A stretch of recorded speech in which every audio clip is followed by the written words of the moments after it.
एक बार भगवान बुद्ध जेतवन विहार में रह रहे थे। भिक्षु चक्षुपाल भगवान से मिलने के लिए आए थे। उनके आगमन के साथ उनकी दिनचर्या, व्यवहार और गुणों की चर्चा भी हुई। भिक्षु चक्षुपाल अंधे थे। एक दिन विहार के कुछ भिक्षुओं ने कुछ मरे हुए कीड़ों को चक्षुपाल की कुटी के बाहर पाया और उन्होंने चक्षुपाल की निंदा करनी शुरू कर दी कि उन्होंने इन जीवित प्राणियों की हत्या की। भगवान बुद्ध ने निंदा कर रहे उन भिक्षुओं को बुलाया और पूछा कि क्या तुमने भिक्षु को कीड़े मारते हुए देखा है? उन्होंने उत्तर दिया, नहीं। महात्मा बुद्ध के ज्ञान से भरे ये सुंदर शब्द सुनकर भिखारी के चेहरे पर मुस्कान आ गई और वह खुशी से झूमता हुआ वहां से चला गया।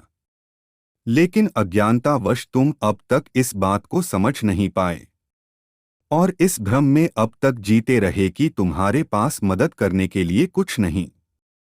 किसी की मदद करने के लिए धन और वस्तु का होना अनिवार्य नहीं है। बिना धन और वस्तु के भी हम कई प्रकार से लोगों की मदद कर सकते हैं। एक बार भगवान बुद्ध जेतवन विहार में रह रहे थे। भिक्षु चक्षुपाल भगवान से मिलने के लिए आए थे। उनके आगमन के साथ उनकी दिनचर्या, व्यवहार और गुणों की चर्चा भी हुई। भिक्षु चक्षुपाल अंधे थे।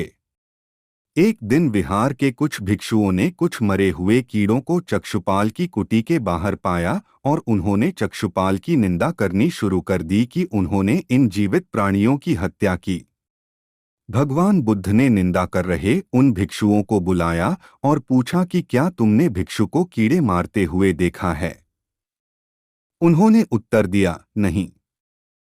इस पर भगवान बुद्ध ने उन साधकों से कहा कि जैसे तुमने उन्हें कीड़ों को मारते हुए नहीं देखा, वैसे ही चक्षुपाल ने भी उन्हें मरते हुए नहीं देखा और उन्होंने कीड़ों को जानबूझकर नहीं मारा है, इसलिए उनकी भर्त्सना करना उचित नहीं है।